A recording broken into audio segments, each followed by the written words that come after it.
y a 2 semaines, nous avons proclamé dans la foi que le serpent dehors. On est d'accord? Parce qu'il était entré dans le jardin. Il était entré dans le jardin. La semaine dernière, nous avons dit au feu, comme Paul qui a secoué le serpent et qui l'a mis dans le feu. Et ce matin, nous allons parler du serpent. Peut-être mon titre il est un petit peu spécial, mais vous allez comprendre par la suite. Au poteau, le serpent. Il y a ce passage que je voudrais lire avec vous. Dans le livre des Nombres, on peut le lire ensemble, ils partirent de la montagne dehors, par le chemin de la mer Rouge pour contourner le pays d'Édom, le peuple s'impatientant en route et par là contre Dieu et contre Moïse. Pourquoi nous avez-vous fait monter hors d'Égypte? Pour que nous mourions dans le désert? Car il n'y a point de pain et il n'y a point d'eau, et notre âme est dégoûtée de cette misérable nourriture. Alors l'Éternel envoya contre le peuple des serpents brûlants, et ils mordirent le peuple, et il mourut beaucoup de gens en Israël. Le peuple vint à Moïse et dit, nous avons péché, car nous avons parlé contre l'Éternel et contre toi. Prie l'Éternel, afin qu'il éloigne de nous ces serpents. Moïse pria pour le peuple, l'Éternel dit à Moïse, fais-toi un serpent brûlant, place-le sur une perche, quiconque aura été mordu et le regardera, conservera la vie. Moïse fit un serpent d'airain et le plaça sur une perche, et quiconque avait été mordu par un serpent et regardait le serpent d'airain conservait la vie. Amen. On peut trouver ce jugement un petit peu sévère, mais quand même il faut remettre les choses dans son contexte. Le peuple a vraiment été dans une position de sécurité, d'abri. Dieu pourvoyait à ses besoins, malgré le fait qu'il était dans le désert. Et même dans le désert, il n'a pas souffert le désert quelque part, parce que Dieu permettait qu'ils soient en bonne santé, il prenait soin d'eux, même veillait sur eux, et puis leur donnait la manne du ciel, le pain qui descendait du ciel. Il leur donnait la viande dont ils avaient besoin. La Bible dit qu'il y avait même, c'était même pas une citerne qui les suivait pour les altérer. La Bible dit que c'est un rocher qui les suivait. C'est un mystère, hein? Un rocher qui suit le peuple pendant ses déplacements. C'est impressionnant, ça m'a toujours impressionné. Ce rocher les suivait. On sait que le rocher, c'était un moyen pour désaltérer le peuple, parce que de ce rocher sortait de l'eau. Et malgré tout, ils étaient toujours en train de se plaindre. Toujours en train de gémir. Et puis, ils sont allés loin, parce que nous, on pourrait imaginer que c'est banal, mais là, ils vont dire, Seigneur, tout ce que tu nous donnes, ça nous dégoûte. Vous imaginez un petit peu l'affront qu'ils ont fait à Dieu. Tout ce que tu nous donnes, ça nous dégoûte. Notre âme, elle est dégoûtée de ce misérable cadeau que tu nous donnes. Impressionnant, hein? Vous voyez, vraiment là, ils sont allés loin. Et face à ce grand péché, face à cet acte de désobéissance, eh bien, Dieu va exercer un jugement, il va quelque part laisser faire l'ennemi. Et l'ennemi va surgir au travers de ces serpents brûlants, ils vont mordre le peuple, injecter le venin, et il va y avoir une grande quantité qui vont mourir. Vous savez, quelque part, nous, on va s'alarmer sur la mort physique, mais il y a une réalité qui est encore plus dure, c'est la mort spirituelle. Parce que la mort physique, c'est pas forcément la même chose que la mort spirituelle. La mort physique, ta vie terrestre, elle est terminée, mais tu vas dans l'éternité. Et vous savez, on le voit quelquefois exprimé dans la doctrine de l'apôtre Paul. Quelquefois, Dieu est obligé d'exercer le jugement sur la terre pour pas avoir à l'exercer dans le ciel. Parce que dans le ciel, c'est l'éternité. Être perdu pour l'éternité, c'est encore plus terrible. Le salaire du péché, dit la Bible, c'est la mort. Pas la mort physique, la mort éternelle. C'est-à-dire qu'on est privé de la gloire de Dieu. Enfin, toujours est-il que l'ennemi attend l'occasion. L'ennemi attend que la porte s'ouvre pour s'immiscer, pour entrer et pour faire des dégâts. Et ce matin, nous allons parler de ce que l'ennemi veut injecter son venin. Et là, on voit qu'il frappe le peuple de Dieu. L'ennemi veut frapper le peuple de Dieu. Est-ce que quand vous tenez dans la prière, est-ce que quand vous tenez dans la communion avec Dieu, quand vous êtes au contact de la parole de Dieu, il y a des moments où il y a des choses qui remontent à la surface et qui sont là comme quelque part des choses qui étaient enfouies au fond de vous, mais qui sont l'œuvre ou les restes de l'œuvre de l'ennemi dans votre vie. Mais vous savez, le Seigneur ne les fait pas monter à la surface pour nous faire souffrir. Mais il les fait monter à la surface pour qu'on s'en débarrasse à tout jamais. Pour que nous puissions vivre la nouvelle création. Il y a des gens qui ont pensé que c'était automatique. Si quelqu'un est en Christ, il est une nouvelle création. Paf, ça y est, je suis quelqu'un de nouveau. Il sort de l'eau du baptême ou du moment où il s'est converti au Seigneur. Et il dit, voilà, c'est fini, le passé est terminé. Il passe pas aussi vite, le passé. C'est avec le temps. C'est avec la croissance spirituelle, c'est avec le fait de grandir avec Dieu que petit à petit les choses vont passer. Il y a des choses qui ont disparu tout de suite, mais il y en a d'autres qui sont là et ça fait partie de la sanctification. C'est ça la sanctification. La sanctification, c'est se mettre à part pour Dieu. C'est voir notre vie se transformer par l'effet et l'action du Saint-Esprit. Toujours est-il que le péché, comme le dira Dieu à Caïn, il va lui dire, le péché se couche à ta porte. Et remarquez bien, ses désirs se portent vers toi. Le mot désir, c'est pas forcément un mot négatif, c'est quelque chose qui peut être alléchant, qui peut être plaisant. Ses désirs se portent vers toi, mais toi domine. Moi, ce que j'aime bien, c'est que le Seigneur va montrer la puissance du péché. Il se couche à ta porte, l'insistance du péché. La ténacité du péché, il se couche à ta porte, il attend, il est patient, il attend la bonne occasion. Le diable attend souvent la bonne occasion. Il se couche à ta porte, ses désirs, quelque part, il veut nous amorcer. Mais Dieu montre à Caïn, je t'ai donné une autorité, domine. Domine. Il y a cet autre passage aussi qui dit résiste. Résistez avec une foi ferme. Domine. J'ai bien aimé le commentaire dans Parole de vie, j'aimerais vous le lire ce matin, où il dit « Dieu dépeint le péché comme une force et une puissance tentatrice qui, comme une bête sauvage ou un démon, est prête à attaquer et à dévorer. Toutefois, Dieu donne également aux hommes la capacité de vaincre le péché et de lui résister en se soumettant à sa parole. Avec l'aide de sa grâce, c'est à eux de décider soit de se soumettre au péché, soit d'en triompher. Et je crois que ça s'adresse au peuple de Dieu.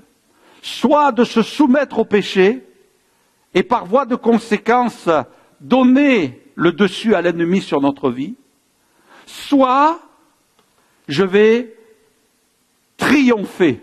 Et ce matin, j'aimerais que l'aboutissement de ce message nous amène à triompher. Et il ne faut pas croire, mon frère, ma sœur, que tu en as fini avec le péché. Tu n'en as pas fini avec le péché. Jusqu'à la fin de tes jours, tu vas devoir le confronter. Jusqu'à la fin de tes jours, tu vas devoir lui résister.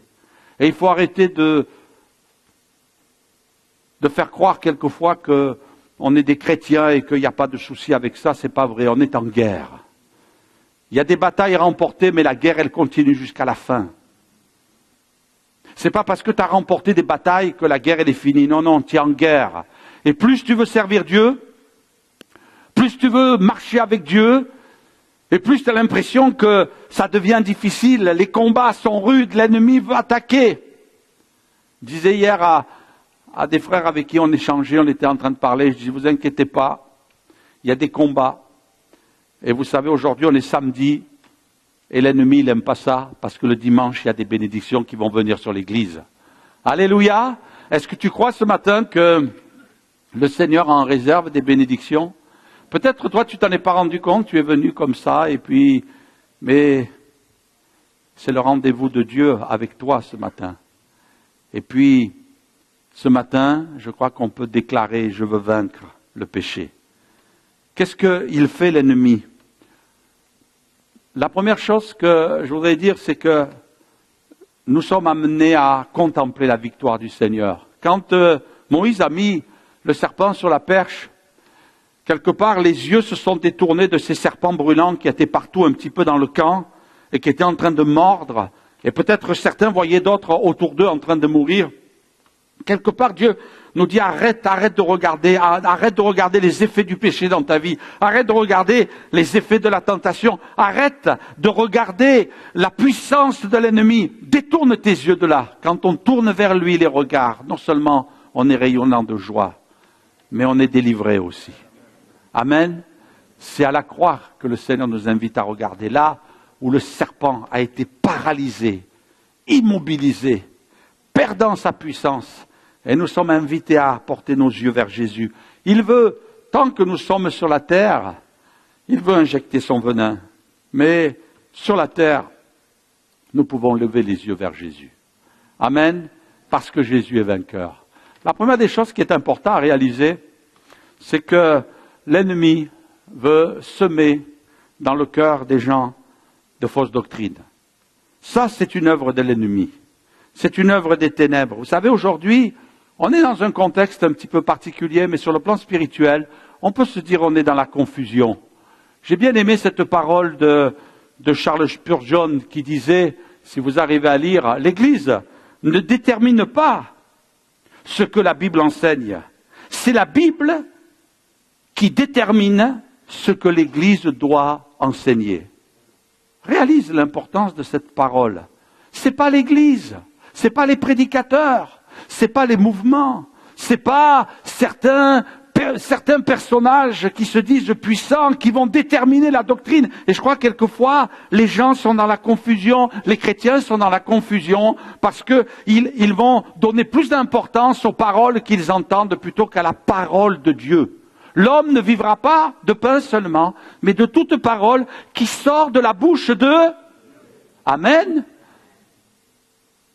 Est-ce que tu passes plus de temps à écouter des prédications d'hommes plutôt que de lire ta Bible? Quel est le temps que tu passes à lire ta Bible? Et je crois que si on passait plus de temps les uns et les autres à lire la parole de Dieu, alors notre foi serait beaucoup plus équilibrée. Et l'ennemi pourrait moins semer de doutes dans notre cœur. C'est la parole de Dieu. Les gens, dans le livre des Actes des Apôtres de Bérée, ils ont entendu un des plus grands prédicateurs, l'apôtre Paul. Qu'est-ce qu'il faisait? Ah, mon gars, quelque part, moi je vais vous le traduire comme ça. Tu prêches bien, Paul. Waouh, super. C'est bien tes messages. Bon, des fois tu es un peu trop long, parce que des fois tu prêches toute la nuit, hein. Mais quand même, c'est bien ce que tu dis. Mais attends, bouge pas, on va vérifier à la maison, avec nos Bibles, avec la parole de Dieu. Bon, ils n'avaient pas la Bible, mais ils avaient les Écritures. On va lire tout ça, et on va voir si ce que tu dis, c'est conforme. L'apôtre Paul, il a dit ça, oui, c'est conforme, alors ça va. Et je crois que Dieu ne va pas être contrarié si on agit comme ça. Maintenant, il faut savoir aussi la manière dont on lit et on interprète, c'est important. Aujourd'hui, on est dans un contexte qui n'est pas facile. On parle aujourd'hui du protestantisme qui est scindé en trois sensibilités. Il y a la sensibilité des protestants libéraux. Les protestants libéraux, ils sont influencés par les Lumières et par l'humanisme. Et cette tendance ne reconnaît pas l'inspiration plénière de la Bible et pense qu'elle est à lire d'une manière symbolique, que les miracles n'ont pas eu lieu physiquement, mais que ce sont des allégories. Par exemple, la multiplication des pains, ça n'a pas eu lieu, c'est simplement une invitation au partage. Elle est plus axée sur la philosophie. En fait, le protestantisme libéral, c'est presque une philosophie. Et ça existe, j'en ai rencontré malheureusement. Après, il y a la deuxième sensibilité, la sensibilité évangélique. Par contre, elle a la foi en la Bible, comme la parole de Dieu le révèle, et elle est sans erreur, considérée bien sûr par eux. C'est la position historique du protestantisme, Luther et Calvin, mais aujourd'hui, ce sont principalement les églises évangéliques qui ont cette position. Il y a une troisième sensibilité, je dirais la 3A, si je puis dire. C'est la sensibilité charismatique dans le sens de charisme, don spirituel, tendance mystique axée sur le miraculeux, composée principalement par les pentecôtistes et de nombreuses églises indépendantes. En fait, entre le 2 et le 3, je dirais, il y a le baptême du Saint-Esprit, il y a la pratique des dons spirituels. Et puis, vous avez un 3B qui sont, je dirais, les charismatiques extrémistes. Et ceux-là, ils sont dangereux. Charismatiques extrémistes, ils sont très dangereux. Et je crois que les gens se laissent attirer quelquefois par des nouveautés, parce qu'on a envie de choses nouvelles, parce qu'on a envie d'entendre des choses qui vont dans le sens du poil. Par exemple, un chrétien, si vraiment il est béni de Dieu, il doit être riche. D'accord? Ou alors, un chrétien qui est puissant, un chrétien Superman, qui est le tout-puissant et qui est capable de vivre des choses extraordinaires. Dans la vie chrétienne, on s'aperçoit que c'est pas comme ça. Parce que la Bible nous montre des gens qui sont vraiment approuvés de Dieu. Eh bien, il y en a certains, ils vivent d'une vie modeste. Il y a même cette pauvre veuve qui va amener quelques petites pièces au temple et qui va attirer l'attention de Jésus. Il y a des gens qui souffrent aussi physiquement. Il y a des gens qui sont emprisonnés. Il y a des chrétiens qui sont persécutés.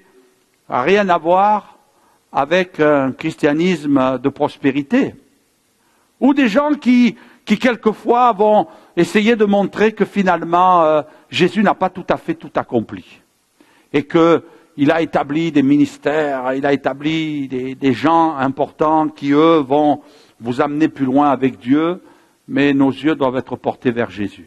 Je crois que quand Moïse a prié et qu'il a dit à Dieu, Seigneur, qu'est-ce qu'il faut faire pour que ce peuple soit sauvé? Dieu a dit, tu te fais un serpent d'airain, tu le mets sur une perche, et quiconque regardera, Moïse sera sauvé. C'est ça? D'accord, c'est bien. Je vous sens avec moi ce matin. Vous êtes un peu long à démarrer. Vous êtes style diesel, vous, hein? Il faut que ça chauffe d'abord. Non! Il fallait regarder ce que Dieu leur donnait, ce que Dieu était en train de leur apporter. Mais finalement, Moïse n'avait pas de pouvoir, lui. Il ne pouvait pas sauver. Et je crois que quelquefois, on a tendance à se tromper d'endroit où on doit porter nos regards. Celui sur lequel nous bâtissons notre foi, c'est Jésus. Amen. Celui que nous voulons contempler, c'est Jésus. Celui que nous voulons adorer, et par voie de conséquence, nous adorons Dieu le Père et le Saint-Esprit, eh bien, nous le faisons en Jésus. Amen. Amen. Jésus est notre médiateur. Et nous voulons porter nos yeux sur Jésus, avoir les yeux fixés sur lui. Mais trop souvent, le diable veut essayer de jouer avec ça. Et c'est pour cela que l'apôtre Paul, à son époque, va avertir les chrétiens. Et il va dire, attention, il y a de faux apôtres.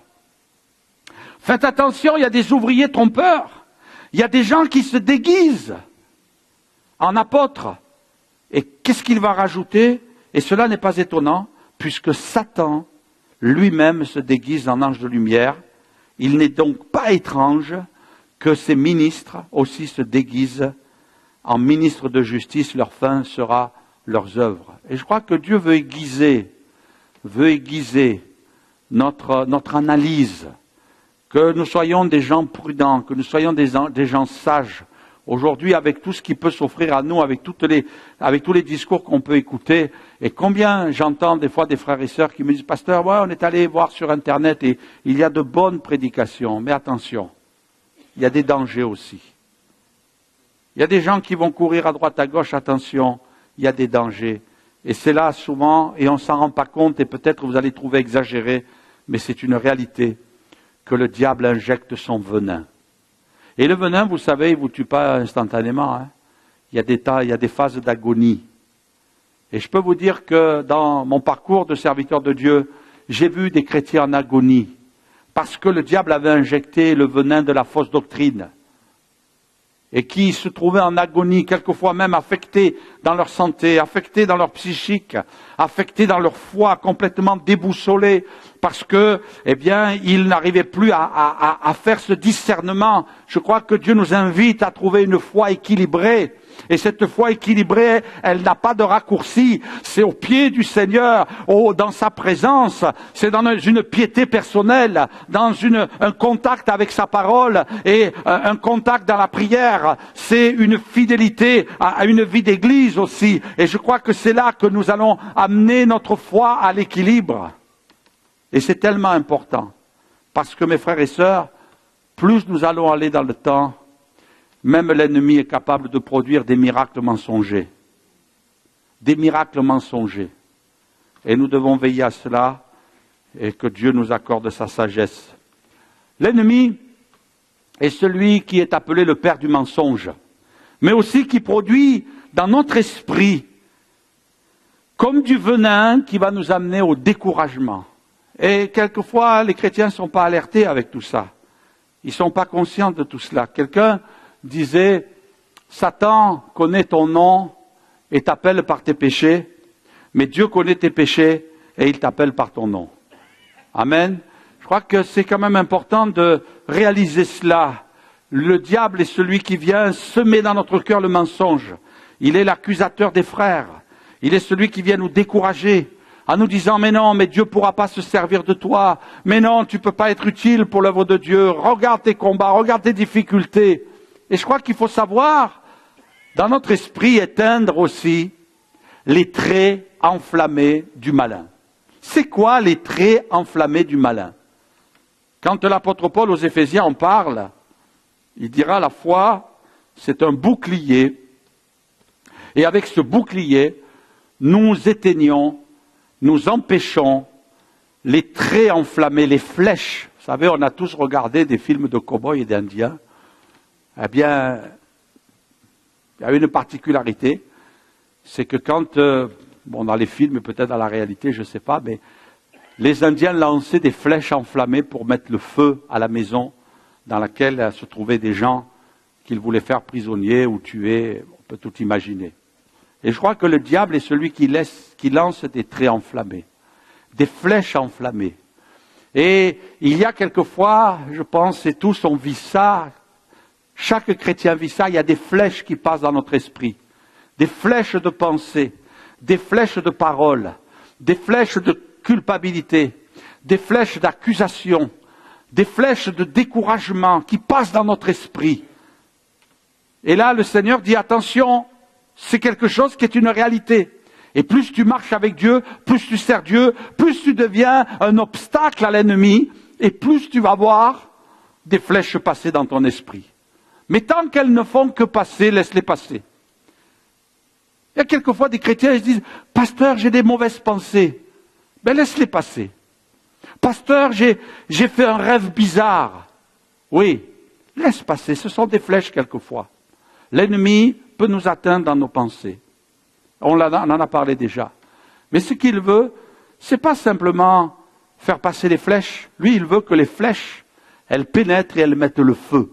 Et il y a quelquefois des chrétiens, ils ont laissé le feu se mettre dans leur vie. Le feu de la culpabilité, ça les a paralysés, ils font plus rien, ils bougent plus. Ils sont là, ils sont tristes. Ils ont perdu la joie du salut. Ils sont plus heureux d'être chrétiens. Ils viennent au culte, mais ils disent, oh là là, mais il faut que je me cache dans mon coin, ça va pas. Parce que le diable a mis le feu dans leur vie. Il y a des chrétiens, ils sont découragés. Oh, ça marche pas, je m'en sortirai pas, j'arriverai pas à avancer. Et ils sont complètement découragés. Pourquoi? Parce que l'ennemi a mis le feu. Et le Seigneur dit, le bouclier. Il faut sortir le bouclier. Le bouclier, c'est pas un instrument que tu dois simplement regarder, non. Le bouclier de la foi. Et le bouclier de la foi, vous savez, à cette époque-là, quand Paul en parle, les boucliers des Romains, c'était des boucliers pour certains, des boucliers de cuir. Et ce cuir devait être enduit d'huile. C'est pour ça que quand, et même du peuple juif, quand David va faire l'oraison funèbre sur Saül et Jonathan, il dira, ils sont tombés parce que l'huile a cessé de les oindre. Et quand il est parlé de l'huile qui a cessé de les oindre, c'était pas d'eux personnellement, mais c'était de leur bouclier. les boucliers n'étaient pas entretenus. Et si le bouclier n'est pas entretenu, eh bien tu deviens vulnérable. Il va plus assumer sa fonction. Il va être brisé au premier coup d'épée. À la première attaque de l'ennemi, il va se briser. Mais si tu lui donnes cette huile, si les soldats avaient pris le temps d'oindre leur bouclier d'huile, alors là, il devenait solide. On ne pouvait pas l'atteindre. Plus solide peut-être qu'un bouclier d'airain. Et c'est pour ça que Saül et Jonathan sont tombés, parce que leur foi, elle n'était pas entretenue. Leur communion avec Dieu n'était pas entretenue. Et mes frères et sœurs, la vie chrétienne, c'est sérieux, mais c'est une guerre. Nous sommes en guerre, l'ennemi attaque. Et si ton bouclier n'est pas entretenu, si ta foi n'est pas entretenue, c'est-à-dire dans la vie de l'Esprit, dans la communion avec Dieu, dans la révélation de sa parole, et dans le fait de recevoir le soutien, l'aide du Saint-Esprit, alors tu risques de vivre comme Saül et Jonathan, tu risques de tomber sur le champ de bataille. Parce que l'ennemi aura eu raison de toi.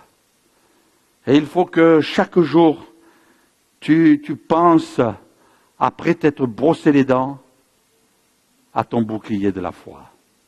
Ne démarre pas ta journée sans le bouclier de la foi. Ne vis pas ta vie chrétienne sans le bouclier de la foi. Ne sers pas Dieu sans le bouclier de la foi. Parce que tu ne vas pas aller loin. Tu ne vas pas aller loin. Tu ne vas pas aller loin. Et ça, c'est quelque chose d'important. Et il peut même y avoir des attaques de l'ennemi. Jésus va dire, vous avez pour père le diable. Vous voulez accomplir les désirs de votre père. Il est meurtrier dès le commencement. Et il ne se tient pas dans la vérité parce qu'il n'y a pas en lui de vérité. Lorsqu'il profère le mensonge, il part de son propre fond, car il est menteur et le père du mensonge. Et pourquoi il dit ça? Parce qu'il y a des gens qui se sont laissés séduire, mais il veut aussi séduire les chrétiens. Et il faut que tu aies cette faculté spirituelle de dire cette voix-là, elle n'est pas de Dieu. Cette voix-là, c'est pas la voix de ma pensée, mais cette voix que j'entends à l'intérieur de mon esprit, c'est la voix de l'ennemi. La voix de l'ennemi. Et je dois résister à la voix de l'ennemi. Et puis, remarquez bien ce papa qui est venu vers Jésus en disant, Seigneur, aie pitié de mon fils qui est lunatique et qui souffre cruellement. Il tombe souvent dans le feu et souvent dans l'eau. Il y avait un esprit qui voulait le détruire. Et vois-tu, l'ennemi veut injecter le venin, non seulement des mauvaises pensées, mais j'entends aussi des chrétiens qui quelquefois me disent, pasteur, j'ai des idées de mort, j'ai des idées de suicide, j'ai envie de mourir. Ces pensées-là, elles ne viennent pas ni de ton esprit, ni de l'esprit de Dieu. C'est l'ennemi, il veut te perdre, il veut détruire ta vie. Et malheureusement, on voit des frères et sœurs qui sont dans cette phase de destruction. L'ennemi aussi vient pour persécuter les chrétiens. Et là, il faut qu'on soit prêt à cela, parce que c'est quelque chose qui se développe malheureusement de plus en plus. C'est une réalité aujourd'hui. À une époque, on pensait qu'on était à l'abri. Nous ne sommes plus à l'abri, même dans notre pays. J'étais impressionné parce qu'il y a eu un rapport dernièrement qui a été donné. Et là, c'est un rapport qui est donné en France. Le christianisme est la religion la plus attaquée dans le monde et aussi en France. Vous savez, pas être trop suspicieux, mais de plus en plus on entend des églises qui brûlent, comme par hasard. Et il y en a beaucoup, mais on ne le dit pas. On ne le dit pas. Il y a des chrétiens qui sont persécutés, on ne le dit pas. Il y a des églises qui sont profanées, même des églises évangéliques, mais on ne le dit pas. Et regardez les chiffres, LCI va dire 1063 actes antichrétiens, 541 actes antisémites et 100 actes anti-musulmans. Et la parole de Dieu est là aussi pour nous le dire, et dans le monde, on sait que beaucoup de chrétiens et des frères et sœurs africains, certains pays, vous le savez, il y a des attaques horribles, il y a des chrétiens qui sont mis à mort, il y a des pasteurs qui sont exécutés. Et on sait une chose, c'est qu'il y a une montée d'extrémisme qui a envahi le monde entier, qui veut faire trembler toute l'humanité. Mais c'est un venin que l'ennemi a semé. Faut pas croire que c'est un jugement de Dieu, c'est une action des ténèbres. C'est une action des ténèbres. Certaines personnes sont animées d'actions ténébreuses. Ce sont des instruments entre les mains du diable pour faire souffrir le peuple de Dieu. La parole de Dieu nous dit concernant une église, l'église de Smyrne, Dieu va dire, ne crains pas ce que tu vas souffrir. Voici le diable. Je répète, voici le diable jettera quelques-uns d'entre vous en prison. Et là, il s'adresse à une église, il s'adresse à des chrétiens. C'est le diable qui va jeter quelques-uns d'entre vous en prison afin que vous soyez éprouvés.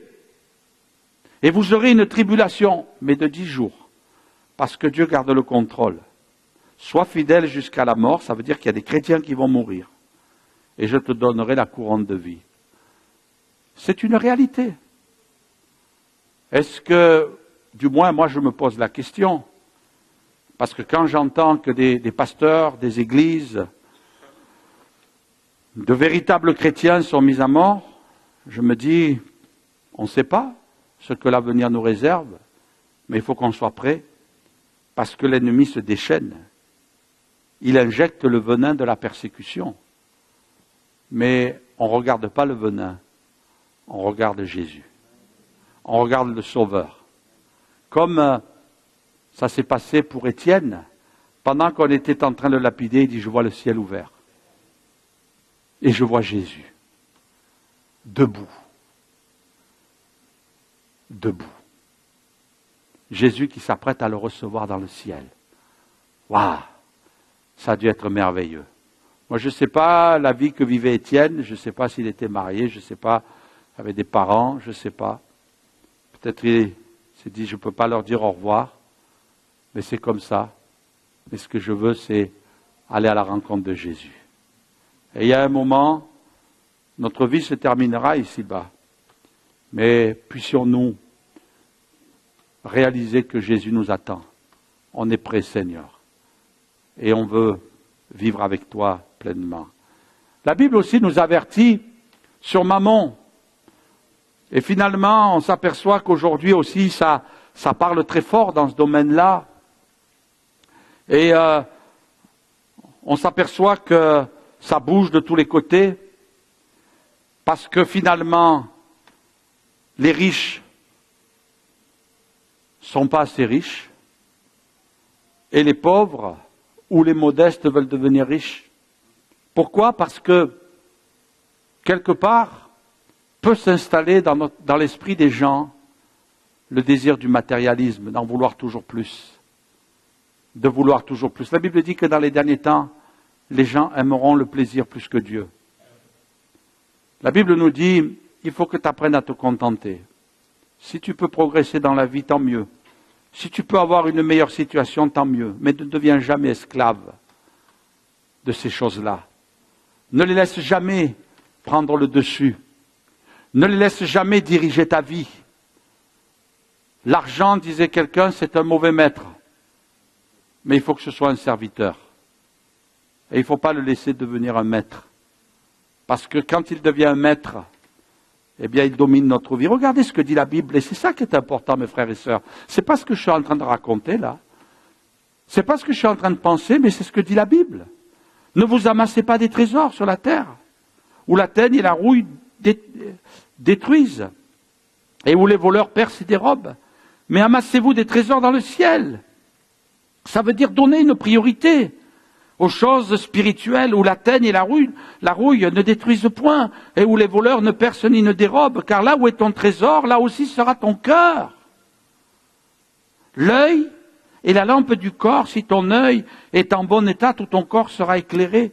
Mais si ton œil est en mauvais état, tout ton corps sera dans les ténèbres. Si donc la lumière qui est en toi est ténèbres, combien seront grandes ces ténèbres? Nul ne peut servir de maître, car ou il haïra l'un et aimera l'autre, ou il s'attachera à l'un et méprisera l'autre. Vous ne pouvez servir Dieu et Mammon. Mammon, trésor, ça veut dire trésor, richesse. Et là, on a donné un nom à une action des ténèbres. C'est un maître. On ne peut pas servir le Dieu de la richesse, le Dieu des trésors. Le diable a dit à Jésus dans le désert, si tu te prosternes et m'adores, Tu vois, tous les royaumes de la terre, je te les donne parce qu'ils m'ont été donnés. Mais qui c'est qui lui a donné? Moi, j'ai pas envie. Qui c'est? C'est Dieu qui lui a donné les trésors de la terre? C'est Dieu qui lui a donné la puissance? Non. Ce sont les hommes. Ce sont les hommes parce qu'ils l'ont établi maître. C'est parce que les hommes ont laissé entrer l'ennemi dans le jardin. C'est parce qu'ils lui ont donné le pouvoir. Mais Dieu n'avait pas prévu cela. Enfin, Dieu savait toutes choses, bien sûr. Mais ne donne pas du crédit à l'ennemi. Parce que lui, ce qu'il va te donner en retour, c'est du venin. C'est du venin qui va détruire ta vie. On s'aperçoit qu'il y a des gens, on a entendu, et dernièrement, il y a eu des procès qui font la une de l'actualité, de gens qui se sont suicidés sur leur lieu de travail. Et on comprend la souffrance, on comprend la dépression, on comprend l'anxiété, on sait que quelquefois c'est terrible, la pression de se sentir dévalorisé, de se sentir déstabilisé. Mais ne te laisse pas vaincre par Mammon, parce que lui, ce qu'il veut, c'est ta mort. Il veut te détruire. Fais confiance à Dieu. Mets ta foi en Dieu. Tu passes une période de chômage, tu vis une situation difficile au travail, mais commence à plier les genoux. Commence à dire à Dieu, Seigneur, je suis ton enfant. Je me rappelle être passé par une période de chômage parce que je cherchais un premier travail après être sorti de l'armée. Et puis, je me rappellerai toujours ce temps où je cherchais droite et de gauche. Et puis, à un moment donné, j'ai plié les genoux devant Dieu. Et je dis, mais Seigneur, la terre, elle t'appartient. Le diable, il peut rien t'ordonner. Seigneur, un mot de ta part. Moi, je vais compter sur toi. Tu vois, j'ai passé du temps à courir à droite, à gauche. J'ai fait ma part. Je suis allé m'inscrire là, et puis de prendre des contacts à droite, à gauche. Mais Seigneur, je veux que ça vienne d'en haut. Parce que je suis ton enfant. Et Seigneur, ta parole dit que le juste ne mendira jamais son pain. C'est ta parole qui le dit, Seigneur. Alors moi, je m'appuie sur ta parole. Moi, je veux compter sur ta grâce. Et je ne m'attends pas aux hommes, je fais ma part. Je me lève tôt pour aller chercher du travail. Parce que je sais que le travail ne viendra pas me chercher. Non, parce que des fois, il y a des gens, ils sont là, ouais, j'attends que le travail, parce que Dieu est grand. Non, bouge-toi. Bouge-toi, secoue-toi un petit peu. Va à la rencontre du miracle. Et si ton travail n'y va pas, eh bien, plie le genou devant Dieu. Et dis, Seigneur, je vais compter sur toi. Je ne veux pas que mon travail, je ne veux pas que mon argent, je ne veux pas que mon salaire m'amène dans l'esclavage, Seigneur. Parce que je ne veux pas obéir à Mammon. Parce que je sais que je ne peux pas servir de maître. Et je crois qu'il y a des chrétiens, malheureusement, qui, quelquefois, sont très perturbés dans leur vie chrétienne. Parce que c'est l'esprit de ce siècle. L'esprit de ce siècle. Oh, comment je vais faire pour vivre? Seigneur, je vais compter sur toi. La Bible dit, faites connaître vos besoins.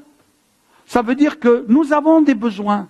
Ça veut dire que les chrétiens ont des besoins. Seigneur, je veux compter sur toi. Et puis Dieu va répondre, alléluia. Vous n'êtes pas convaincus? Ah, vous m'avez fait peur. Je croyais que vous étiez partis.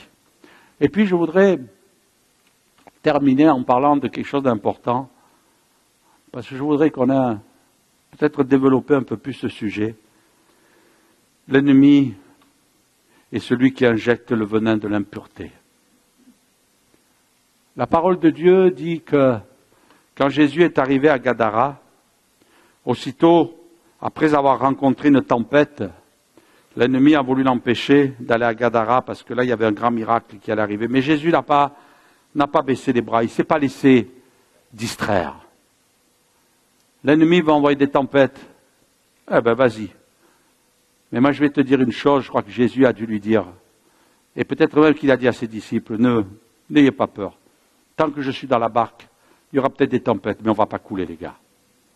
Ne t'inquiète pas, les combats, ils ne vont pas te faire couler. Même si l'ennemi te dit, je vais t'avoir, je vais te tuer, tu vas mourir, tu vas souffrir, tu peux parler tant que tu veux. Parce que dans la barque de mon cœur, il y a Jésus. Et tant qu'il y a Jésus dans la barque, tu peux souffler les vents que tu veux, tu peux envoyer les tempêtes que tu veux, tu peux m'éclabousser quand tu veux, mais la barque, elle ira au bout. Et je crois qu'avec Jésus, tu ne dois pas craindre. Et puis même, quelque part, quand ça secoue par moments, des fois c'est bon signe. Wouh, ça secoue. Ah, j'aime pas ça.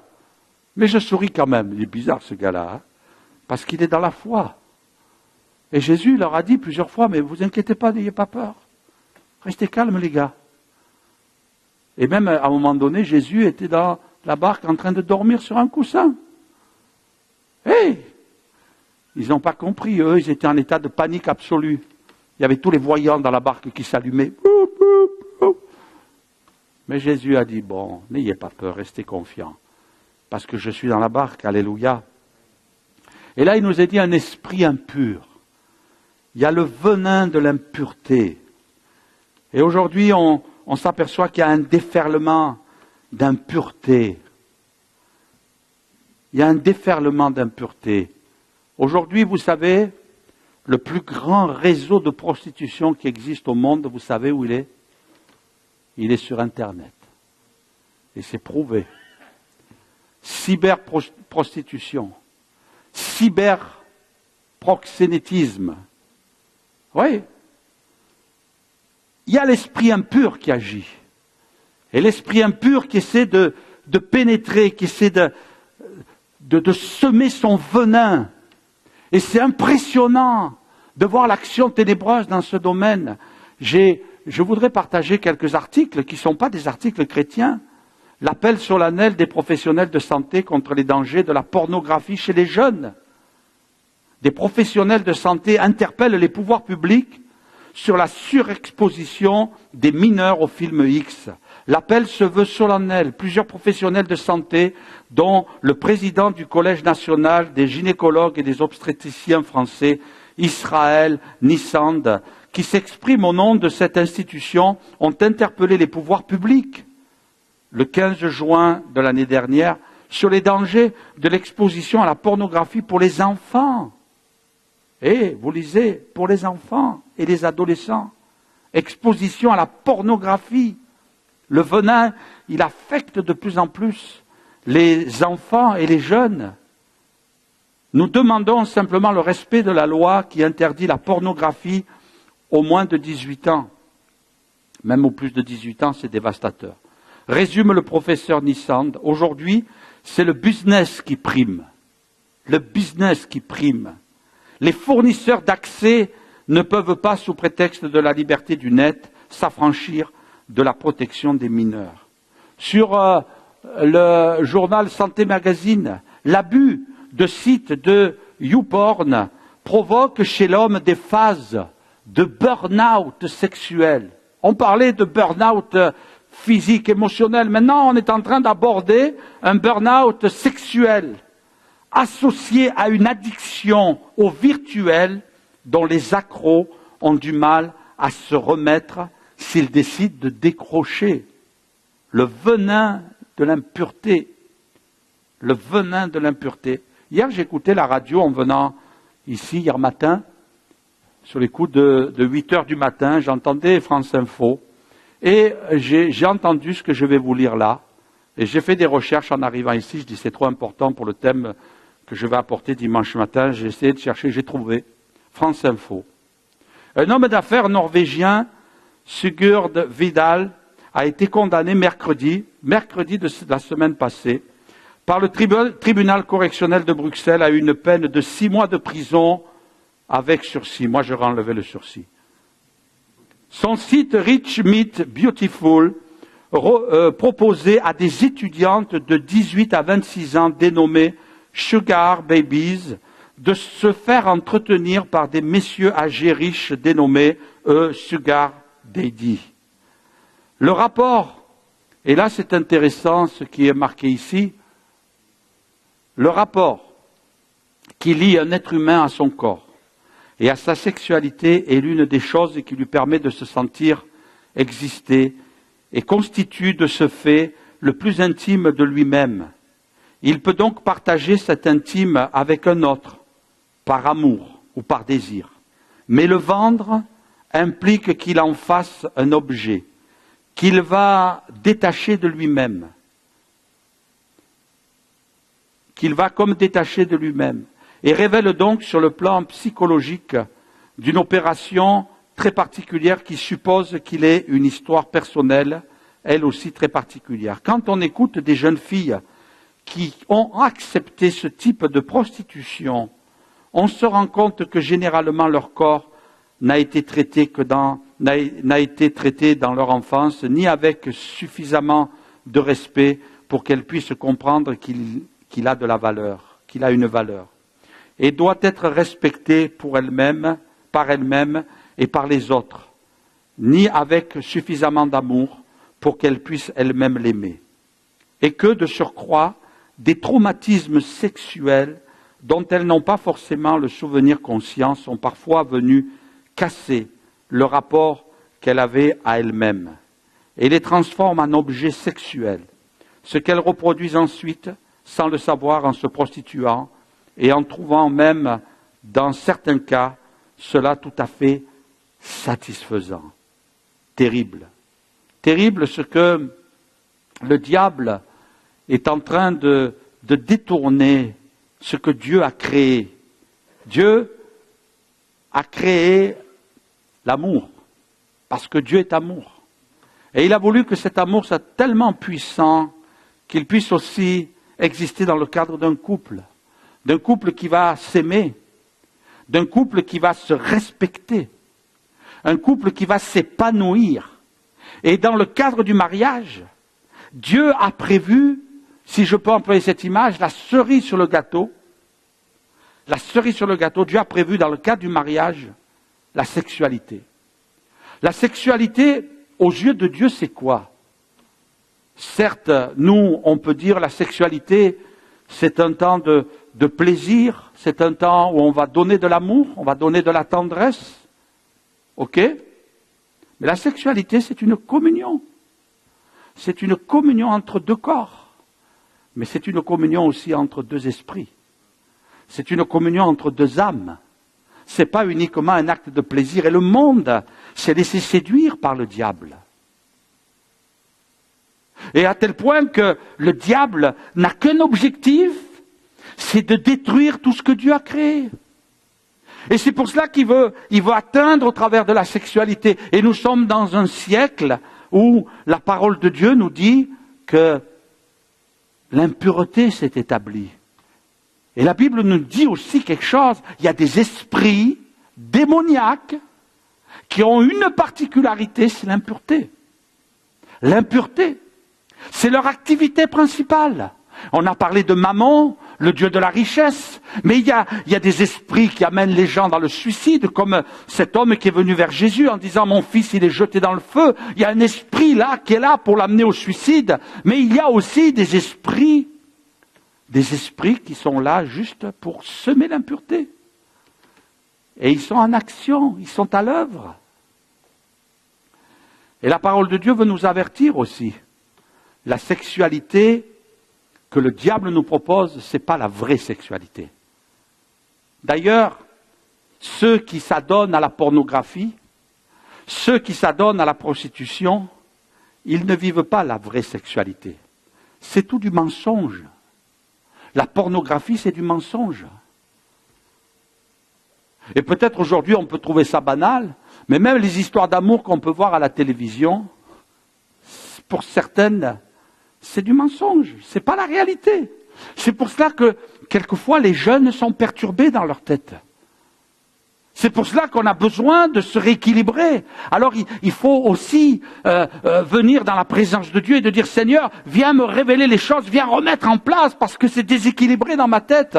Et on a vu certains qui n'arrivent plus à vivre une vraie sexualité dans le cadre de leur couple. Et ça produit du trouble dans leur vie de couple. Et j'ai eu l'occasion de suivre des personnes qui s'adonnaient à la pornographie par Internet. Ben, je peux vous dire que c'est un combat. Et on prie avec eux pour les aider. Mais il faut que tu t'en sortes, mon frère. Il faut que tu t'en sortes, ma sœur. Parce qu'il y a de plus en plus de femmes aussi qui s'adonnent à la pornographie. Je dis cela peut-être pour quelqu'un qui en a besoin ce matin. Parce que tu laisses le venin s'injecter dans ta vie. Et le venin, il t'amène à la mort dans la vie de couple, dans l'amour de ton couple, dans le respect de ta femme ou de ton mari. Et toi, peut-être qui es jeune, qui t'es laissé tenter dans ce domaine, tu es en train de tout fausser là. Tu vas avoir des problèmes de couple. Tu vas avoir des problèmes avec ta fiancée ou avec ton fiancé, ça c'est clair. Parce que tu viens extraire quelque chose qui est mauvais, là tu es en train de laisser le venin pénétrer ton cœur et il va prendre du temps, mais il va te détruire. Et non seulement ça, mais il y a une addiction. C'est comme une drogue.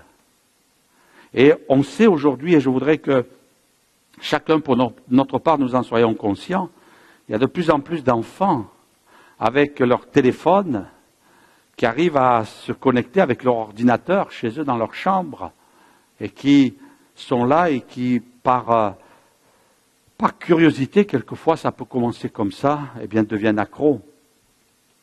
La parole de Dieu est formelle. Elle dit, ne savez-vous pas que celui qui s'attache à la prostituée qui peut être aussi la prostituée derrière un ordinateur, celui qui s'attache à la prostituée est un seul corps avec elle. Vous imaginez un petit peu? Un seul corps avec elle. Ils deviendront une seule chair, mais celui qui va vivre une vie déréglée sur le plan sexuel, celui qui va s'adonner à la pornographie, celui qui va se livrer à des actes impurs, eh bien, il va devenir un seul corps avec l'impureté. Un seul corps avec l'impureté. Les deux deviendront une seule chair. Et Paul nous avertit. Sache te contenter de ton épouse. Sache te contenter de ton mari.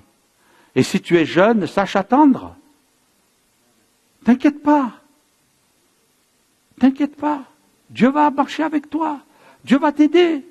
Et puis, quand tu commences à avoir des désirs sexuels, commence à prier. Et dire à Dieu, Seigneur, tu vois tout ça, là, toute cette énergie qui est à l'intérieur de moi.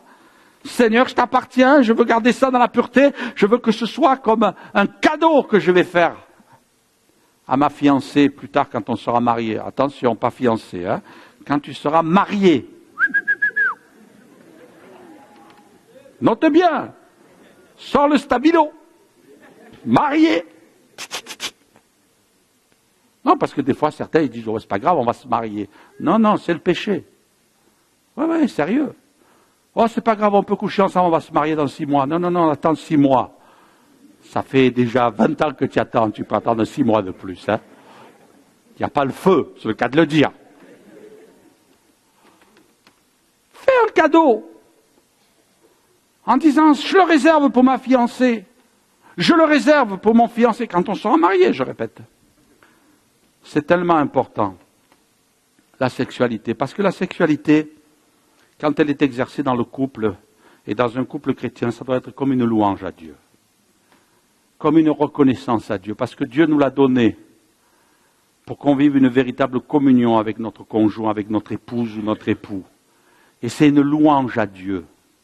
C'est un cadeau que Dieu nous a fait. Mais le diable, il est en colère contre ce cadeau. Parce que ce cadeau que Dieu nous a fait, c'est un cadeau qui développe une communion très forte. Et qui développe un attachement profond. Parce qu'on devient une seule chair. On fusionne. On est l'un qui dépend de l'autre, qui a besoin de l'autre. Et ça, c'est un cadeau de Dieu. Et le diable est en colère contre tout ce que Dieu nous a donné. Mais ce matin, je ne sais pas quels sont tes combats, mais je sais quelle est la victoire que Dieu veut nous donner. Prends ta victoire ce matin dans le Seigneur. Prends ta victoire. J'ai bien aimé un jour cette parole de Hippocrate qui disait, avant de guérir quelqu'un, demande-lui s'il est prêt à abandonner les choses qui le rendent malade. Ouais. Ce matin, il y a la guérison, mais est-ce que tu veux vraiment abandonner? Moïse, il a abandonné la jouissance du péché que lui procurait l'Égypte. On ne sait pas ce que ça veut dire. L'argent, la gloire, les femmes, je ne sais pas. Ce qu'il avait en Égypte, tout ce qu'il avait, sûrement qu'il avait tout ça, Moïse. Mais la Bible dit qu'il a refusé la jouissance du péché. Il a abandonné tout ça pour aller dans le désert. Mais il savait très bien que le désert, c'était qu'une étape. Et pour lui, il y a eu une particularité, c'est qu'à la fin du désert, il y a eu le ciel de gloire. Alléluia. C'est vrai que peut-être on va se moquer de toi en disant « Oh, mais t'as pas beaucoup d'ambition pour la vie sur cette terre. Eh, tu profites pas. Et tu t'amuses pas avec les filles, tu t'amuses pas avec les gars. Hein? C'est peut-être un peu une période de désert, mais c'est une période de désert qui va t'amener à la gloire de Dieu. » Et après, on verra plus tard. Toi, tu vis dans le péché, toi, tu vis dans la dissolution, toi, tu vis dans le mensonge, toi, tu vis dans le matérialisme. Écoute, on en parlera dans quelques années. On fera le point tous les deux. Et on verra lequel ça marche mieux. Malheureusement, on voit des vies ruinées, on voit des gens dans la souffrance, on voit des foyers brisés, on voit des enfants à la dérive. Parce que le péché finit toujours par nous atteindre. Et le salaire du péché, c'est la mort. Et le peuple était en train de mourir là. La Bible nous dit, on n'a pas lutté contre la chair et le sang. Arrête de t'en prendre à toi-même. Arrête de t'en prendre aux autres. Arrête de t'en prendre à la société. On n'a pas lutté contre la chair et le sang, mais contre les dominations, contre les autorités, contre les princes de ce monde de ténèbres, contre les esprits méchants dans les lieux célestes. Oh, il y a une panoplie là. Qu'est-ce qu'ils font tous là? Domination, autorité, prince de ce monde de ténèbres et esprits méchants. Et tout cela, ils sont en guerre contre nous. Mais la Bible nous dit, tu dois lutter contre ça. Prends ta victoire. Prends ta victoire. Regarde ce qui est écrit. Personne n'est monté au ciel si ce n'est celui qui est descendu du ciel. Le Fils de Dieu, qui est descendu du ciel. Et comme Moïse éleva le serpent dans le désert, il faut de même que le Fils de l'homme soit élevé, afin que quiconque croit en lui ait la vie éternelle. Car Dieu a tant aimé le monde qu'il a donné son Fils unique, afin que quiconque croit en lui ne périsse point, mais qu'il ait la vie éternelle. Dieu, en effet, n'a pas envoyé son Fils pour qu'il juge le monde, pour qu'il te juge, mais il a envoyé son Fils pour que le monde soit sauvé par lui. Alléluia. Le serpent sur la perche, c'est Jésus sur la croix. Alors vous allez me dire, oh, pasteur, doucement là.